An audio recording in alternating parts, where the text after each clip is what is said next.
Hi and welcome to Easy Spoken English Kanji. இந்த series of வீடியோஸில் நம்ம verb, preposition, collocations use பண்ணி long sentences frame பண்ணிட்டு இருக்கோம். இன்னைக்கு வீடியோவில் இன்சிஸ்ட்ன்ற வேர்பும் ஆன்ன்ற preposition யூஸ் பண்ணி எப்படி லாங் சென்டென்சஸ் ஃப்ரேம் பண்ணலான்றதை பார்ப்போம். முதல்ல இன்சிஸ்ட்ன்ற வேர்புக்கு என்ன அர்த்தம்ன்றது பார்ப்போம். இன்சிஸ்ட் அப்படின்னா அழுத்தி சொல்கிறது, வலியுறுத்துறது, வற்புறுத்துறது, அடம் பிடிக்கிறது. இந்த விஷயத்த நீங்கள் செஞ்சுதான் அவனை வேற ஒருத்தர் ஒரு செயலை செய்யணும். ஒரு செயலை செய்ய அழுத்தமாக சொல்கிறது, இல்லை வலியுறுத்துறது, வற்புறுத்துறது, அடம் பிடிக்கிறது தான் நம்ம இன்சிஸ்ட்னு சொல்கிறோம். இது ரெண்டு விதமாக யூஸ் பண்ணலாம். இன்சிஸ்ட்ன்ற வேர்பை யூஸ் பண்ணிட்டு பக்கத்தில் that யூஸ் பண்ணி நவுன் கிளாஸ் எழுதலாம். அப்படி இல்லைனா இன்சிஸ்ட் ஆன்ன்ற ப்ரெப்போசிஷன் போட்டுட்டு பக்கத்தில் gerund phrase எழுதலாம். டூயிங் சம்திங், ஏதாவது ஒரு செயலை செய்ய வற்புறுத்துவது, வலியுறுத்துவது. ஓகே, எக்ஸாம்பிள்ஸ் பாருங்கள். I insist that we do it together. I insist on doing it together. இது ரெண்டும் ஒரே மீனிங் தான், பட் யூசேஜ் பார்த்துக்கோங்க. இன்சிஸ்ட் that எழுதணும்னா பக்கத்தில் clause எழுதணும், சப்ஜெக்ட் verb இருக்கணும். that we do it together. And insist on எழுதும்போது பக்கத்தில் gerund phrase verb ing ஃபார்மேட்டில் இருக்கணும். insist on doing it together அப்படின்னு இருக்கணும். அண்ட் இதில் இன்னொரு கவனிக்க வேண்டிய, ஞாபகம் வச்சுக்க வேண்டிய விஷயம் இருக்குது. இன்சிஸ்ட் அப்படின்ற வேர்பை யூஸ் பண்ணும்போது நம்ம அதை சப்ஜெக்டிவ் மோடில் யூஸ் பண்ணணும். இதே மாதிரி ரெக்கமெண்டுக்கு நம்ம பார்த்துருக்கோம். இந்த கிளாஸில் நீங்கள் that we எழுதியிருக்கோம், அதனால் do வந்திருக்குன்னு நினைக்கக்கூடாது. இங்கே என்ன சப்ஜெக்ட் இருந்தாலும் வேர்பை வந்து பேஸ் ஃபார்மில் தான் எழுதணும். இது நான் ரெக்கமெண்ட் அப்படின்ற வேர்புக்கு ஆல்ரெடி வீடியோ போட்டிருக்கேன். அதே எக்ஸ்ப்ளனேஷன் தான் இந்த இன்சிஸ்ட்ன்ற வேர்புக்கும். ஓகே, ஸோ அந்த வீடியோட லிங்க் நான் டிஸ்கிரிப்ஷன்லேயும் ஐகார்ட்லேயும் அட்டாச் பண்ணியிருக்கேன். இப்போது டிவி ஷோலேருந்து சில எக்ஸாம்பிள்ஸ் பார்ப்போம். And I insist that you come. I absolutely insist that you come with us. Yes. I insist that she be in the play. I insist that he take those tests. Sir, I must insist that you stop talking to these people. The new guy, Danny, he's not exactly a team player. Insists on doing everything his way. I insist on staying at least until Dad gets back and settled. Alright, இப்போ நம்ம long sentences examples பார்ப்போம். First example பாருங்கள். யாரும் கண்டுபிடிக்கிறதுக்கு முன்னாடி நம்ம லாட்ரியில் win பண்ண பணத்தை செலவு செய்ய நான் வலியுறுத்துறேன், நான் ஸ்ட்ராங்காக சொல்கிறேன் அப்படின்னு சொல்லியிருக்கோம். ஸோ நம்ம இப்போ 5 எக்ஸாம்பிள்ஸ் ஃப்ரேம் பண்ண போகிறோம். அந்த 5 எக்ஸாம்பிளும் இந்த ஸ்பெசிஃபிக் பேட்டர்னில் தான் இருக்க போகுது. அதாவது சப்ஜெக்ட் இன்சிஸ்ட் ஆன் ஒரு gerund phrase அண்ட் அதில் இருக்கிற நவுன் இருக்கு இல்லையா, ஸ்பெண்டிங் சம்திங். இங்கே ஸ்பெண்டிங் த மணின்னு இருக்குது, மணியை டிஸ்கிரைப் பண்ணி ஒரு adjective clause வந்திருக்கு. அண்ட் பிஃபோர் கிளாஸும் இதில் யூஸ் பண்ண போகிறோம். ஸோ இதை எப்படி சொல்லலாம், நான் பணத்தை செலவு செய்ய வலியுறுத்துகிறேன். I insist on spending the money. எந்த பணம்னு இங்கே சொல்லியிருக்கோம், லாட்ரியில் வெற்றி பெற்ற பணம், that we won in the lottery. Okay, I insist on spending the money that we won in the lottery. எப்போ செலவு பண்ணணும் நாம, before any one finds out, யாராவது கண்டுபிடிக்கிறதுக்கு முன்னாடி. Okay, I insist on spending the money that we won in the lottery before anyone finds out. Alright, second example பாருங்கள்.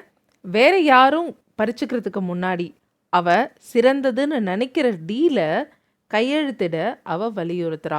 Okay, டீலை sign பண்ண அவ வலியுறுத்துறா. எந்த டீல்னு சொல்லி டீலை டிஸ்கிரைப் பண்ணி adjective clause வந்திருக்கு. என்ன டீல், அவள் சிறந்ததுன்னு நினைக்கிற டீல், அவள் பெஸ்ட்டுன்னு நினைக்கிற டீல். அண்ட் எப்போ சைன் பண்ணணும், வேறு யாரும் அதை பறிச்சுக்கிறதுக்கு முன்னாடி அப்படின்னு சொல்லியிருக்கோம். இது எப்படி சொல்லலாம், ஷீ இன்சிஸ்ட்ஸ், வலியுறுத்துறான்னு சொல்கிறதுனால ஷீ இன்சிஸ்ட், இன்சிஸ்டோட சேர்த்து insists on signing the deal. Correct, insist on plus gerund phrase use பண்ண இல்லையா, ஆன் சைனிங் த டீல். எந்த டீல்னு சொல்லியிருக்கோம், அவள் பெஸ்ட்டுன்னு நினைக்கிற deal, that she thinks is best. Okay, the deal that she thinks is பெஸ்ட்னா அவள் பெஸ்ட்டுன்னு நினைக்கிற டீல். பிஃபோர் யூஸ் பண்ணி என்ன எழுதலாம் இங்கே, before anybody else grabs it. Okay, she insists on signing the deal that she thinks is best before anybody else grabs it. Alright, third example போகலாம். காயம் மோசமாக்குறதுக்கு முன்னாடி ட்ரீட்மெண்ட்டுக்காக டாக்டர்கிட்ட போக எங்கள் அம்மா வலியுறுத்தினாங்க. ஸோ இது முன்னாடி சென்டென்ஸ் மாதிரி இல்லாமல் ஒரு கிளாஸ் இதில் கம்மியாக இருக்குது, அதாவது adjective clause இதில் இல்லை. பாருங்கள், அம்மா வலியுறுத்தினாங்கன்னு சொல்லியிருக்கோம். மை மாம் இன்சிஸ்டட், எதுக்கு வலியுறுத்தினாங்கன்னா டாக்டர்கிட்ட போக. My mom insisted on going to the doctor. Correct, எதுக்காக டாக்டர்கிட்ட போகணும், சிகிச்சைக்காக, for treatment. My mom insisted on going to the doctor for treatment. எதுக்கு முன்னாடின்னு சொல்லியிருக்கோம், காயம் மோசமாகிறதுக்கு முன்னாடி. ஸோ பிஃபோரில் என்ன எழுதலாம், before the wound got worse, இல்லைனா பிஃபோர் த wound worsened அப்படின்னு கூட எழுதலாம். Okay, my mother insisted on going to the doctor for treatment before the wound got worse.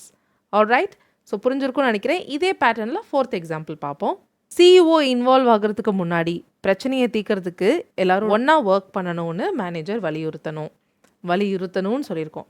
The manager should insist on ஒன்றா வேலை செய்ய வலியுறுத்தணும். On working together எதுக்கு ஒன்றா வேலை செய்யணும்னா பிரச்சனையை தீர்க்க, to solve the problem.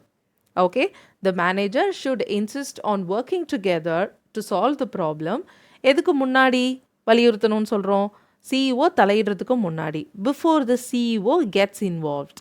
Okay, so இதுலேயும் adjective clause இல்லை. இன்சிஸ்ட் ஆன் டூயிங் சம்திங் மட்டும்தான் இருக்குது. முன்னாடி எக்ஸாம்பிளையும் அப்படி தான் இருந்தது இல்லையா? On going to the doctor for treatment. இங்கே on working together to solve the problem. Before clause மட்டும் ரெண்டுத்துலையுமே இருக்குது. Before the CEO gets involved. Alright, one last example. வேறு யாரும் எடுக்கிறதுக்கு முன்னாடி அவள் நேற்று பார்த்த ட்ரெஸ்ஸை வாங்குறதுக்கு அவள் வலியுறுத்துறா. ஓகே, ஷீ இன்சிஸ்ட்ஸ் ஆன் ட்ரெஸ்ஸை வாங்குறதுக்கு வலியுறுத்துறா. On buying the dress. ட்ரெஸ்ஸை டிஸ்கிரைப் பண்ணி இங்கே adjective clause சொல்லியிருக்கோம். என்ன ட்ரெஸ்? அவள் நேற்று பார்த்த dress. The dress that she saw yesterday. Before use பண்ணி இங்கே என்ன எழுத போகிறோம்? வேறு யாரும் எடுக்கிறதுக்கு முன்னாடி. Before someone else takes it. வேறு யாரும் எடுக்கிறதுக்கு முன்னாடி. So she insists on buying the dress that she saw yesterday before someone else takes it. Alright, so that's all to do with today's lesson. இன்னைக்கான lesson insist on doing something, that is insist on plus gerund phrase ஒன்று பார்த்தோம். அதுலேயே clauses connect பண்ணி நம்ம long sentences frame பண்ணோம். and நிறைய TV show examples using the verb insist, that clause use பண்ணி எப்படி சொல்லணும் and insist on யூஸ் பண்ணி எப்படி சொல்லணுன்றதெல்லாம் பார்த்தோம். இந்த வீடியோ உங்களுக்கு யூஸ்ஃபுல்லாக இருந்திருக்கும்னு நினைக்கிறேன். யூஸ்ஃபுல்லாக இருந்ததா இல்லையான்றதை please let me know in the comments. I'd be so happy to read all of your comments. Thank you so much for watching the lesson till the very end. I'll see you all in the next lesson. Till then, take care and bye.